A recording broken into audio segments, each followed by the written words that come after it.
This is a great time of year to think about improving the habitat and the likelihood of seeing deer where you hunt. There's a lot of techniques you can use to do this, including designing and establishing new food plots, using prescribed fire, and even timber stand improvement. But usually it's a combination of all these techniques that result in the best habitat. A bit of planning now and some elbow grease, and you're much more likely to have plenty of venison in your freezer and another set of big antlers to put on your wall next fall. I really enjoy analyzing the current condition of habitat and the huntability of a property, and then working with landowners to improve that to meet their objectives. In fact, this spring, we'll be assisting landowners throughout the Whitetails Range. Jason, Grant Woods calling. How are you today? I'm doing good. How about yourself? I'm doing really good. It's a great day for working outside and not so good for deer hunting. Well, I understand that. I recently visited with Jason, a landowner in Arkansas that has 120 acres, listened to his goals and objectives, and worked to create a plan to maximize the habitat quality and huntability of his property. When I start looking at a property, I like to learn all that, and I'm always focused on the best sources of food, cover, and water in the neighborhood. And kind of fortunately for you, your neighborhood is pretty homogeneous, so there's not a lot of different, right? It's kind of unmanaged timber and looks like fescue pasture land. So you don't have to raise the bar a whole lot to get a lot of deer traveling into your area. When I first pulled up Jason's property on Onyx, I noticed what was likely a large travel corridor coming off a neighboring property and going through Jason's farm. For those that are considering purchasing a property for hunting, travel corridors cutting through that property are a big asset to build on. They often mean build-in pinch points and known areas where deer will be traveling. And do you currently have plans for the pasture land? No. Okay. So we could develop that, work with that if we wanted to. Whatever we need to do with it. Existing pastures of any state are often much easier to work with than stands of timber. Often stands of timber have been high graded, and to create food plots or specific bottlenecks, we have to go in with expensive large equipment, remove trees, sell them or burn them, fill in the stump holes, and create a base to work with. That base already exists when you're looking at a cattle pasture. I think what I'd like to do just to start with is if we could take some of this pasture area that's not going to be used for cattle anymore, and I'm sure it's predominantly fescue just because fescue takes over that part of the world. Fescue and clover. Yep, good. And let's create a couple 5 and 10 acre bedding areas that you just don't go into except to retrieve a wounded deer or hunt for shed antlers or kill some thistles, some noxious weeds, something like that. So if we make that a buffer along top there, you can get some native flowers growing with some fire and stuff. I think it'd be pretty for your family. But you have a bunch of bedding there that in a style that your neighbors don't have. And there'll also be food in there, but now we've got a block, so if we design some food plots in here, not everybody going down the road staring at your deer standing in the green field. Just mow your line, as you see on the map, really short to the ground, met the mow a couple times. And then you got to blow the duff out of the way, otherwise you're just leaving fuel there and it won't stop.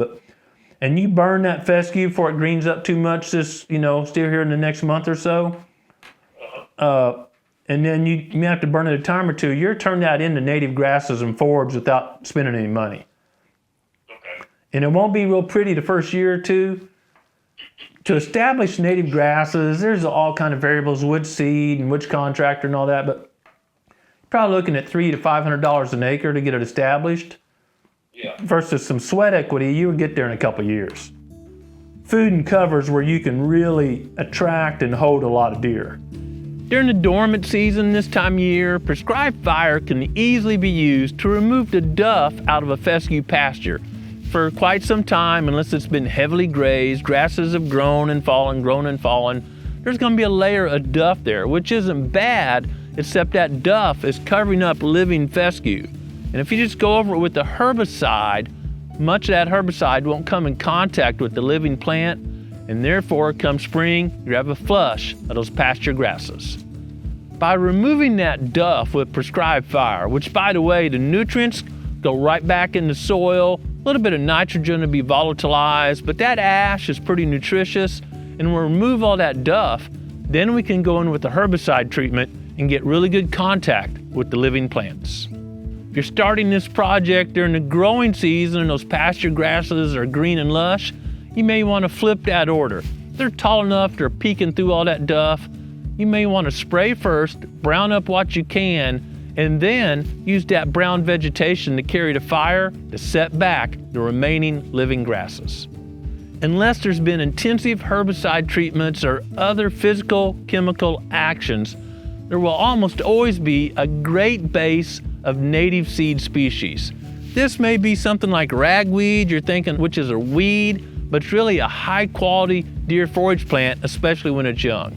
There'd be a wide diversity of plants. I gotta tell you, we have tremendous native habitat here at the Proving Grounds, and we've never planted any of it. We've removed trees or removed those pasture grasses, kept using prescribed fire on a rotation, and it's resulted in extremely high quality native food and cover. After the first treatment, well, the process may not be complete. Depending on how the pasture has been managed, it probably made a lot of seeds throughout the years. And those warm season pasture grasses are gonna compete with the native vegetation. Typically, prescribed fire on a rotation will take them out over time, but if you have a really bad stand, you may need an additional follow-up treatment of herbicide. Growing Deer is brought to you by Bass Pro Shops and Cabela's. Also by Reconics, Winchester, Avian X Decoys, Lacrosse Footwear, Fleet Outdoor Apparel, Morel Targets, Bog, Hooks Custom Calls, Summit Tree Stands, RTP Outdoors, Yamaha, Fourth Arrow, Onyx Hunt, Scorpion Venom Archery, Case IH Tractors, Burris Optics, Bloodsport Arrows, Code Blue, Decode, G5 Broadheads, Prime Bows, and Redneck Hunting Blinds. I really like that plan, and I want to make sure we keep this huntable. The big pond kind of there just southeast of your house is gonna serve not only as a crappie meal, but as a bottleneck for deer to move one side or the other. And I think what I'd like to do is I want you to have absolutely the best food in the neighborhood. Is that something you're interested in doing? That's what I want. That's what I want. Yeah. That ends up being about and I haven't refined this yet, but about a 7.5 acre food plot right there.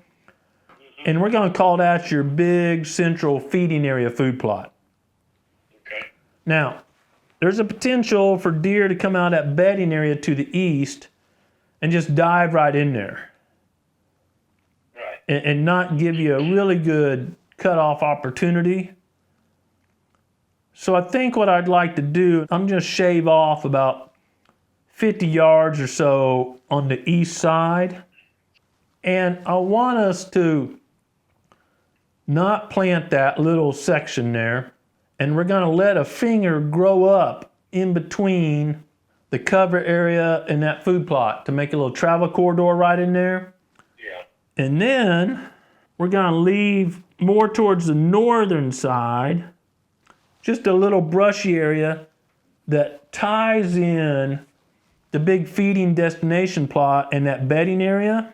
And that way you have a way to hunt the deer coming out of bedding area to the east on a north or south wind. I've got this bedding area to the north, and I'm gonna go down I like this, the west side of that fence row. And we're gonna leave a little brushy area in there, just let it grow up.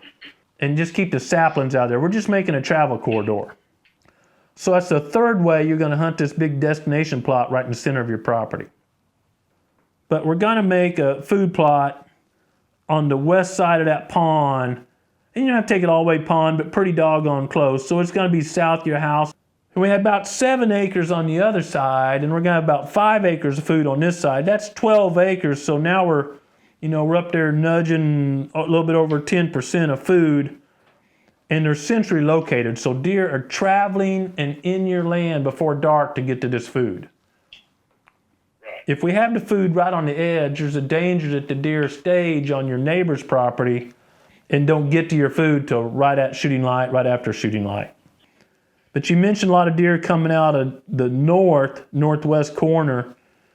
So we're going to develop another travel corridor that's got a sharp elbow. The reason I like sharp elbows, deer are turning there, and you can approach either from either side depending on the wind that day, and feel really confident you're not going to be busted. Let's move down to the timber there in the south, specifically the southwest corner.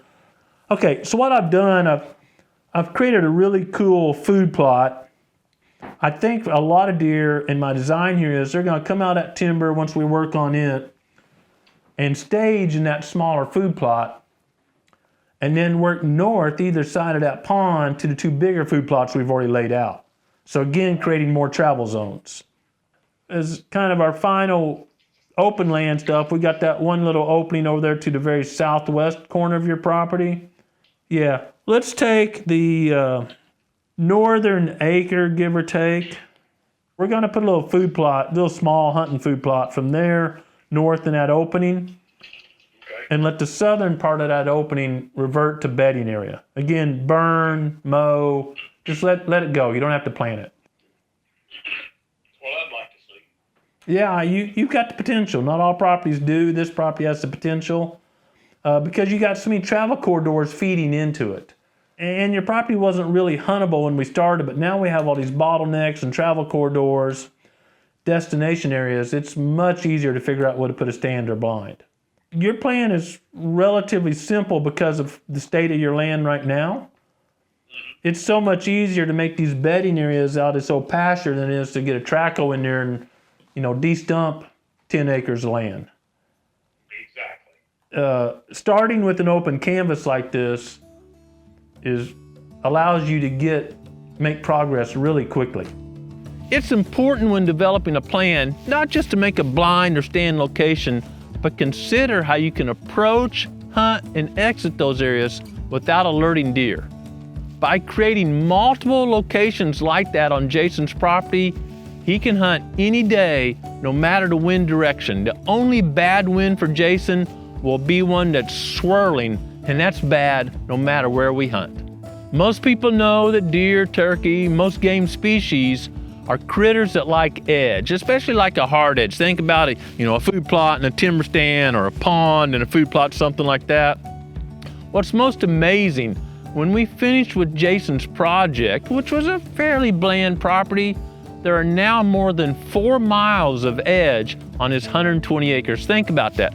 4 miles where deer are likely to travel. That's almost an unlimited number of stand and blind locations. I'm very confident that as Jason implements this plan, the hunting quality will get better and better. And his family will not only enjoy plenty of fresh venison, but also the pride and happiness of watching the habitat go from basically a burnout cattle farm to a very productive wildlife habitat. Our schedule's pretty full of assisting landowners literally from South Carolina to New York to Wisconsin to Texas and most states in between. Stay tuned as we assist these landowners. We'll be sharing the techniques we use, of course, on Growing Deer and our social media channels. Whether hunting season's still open where you live, you're tagged out, or you're already focused on fishing and improving the habitat, I hope you take time to enjoy creation and, more importantly, spend time every day to be quiet and listen to what the Creator is saying to you. Thanks for watching Growing Deer.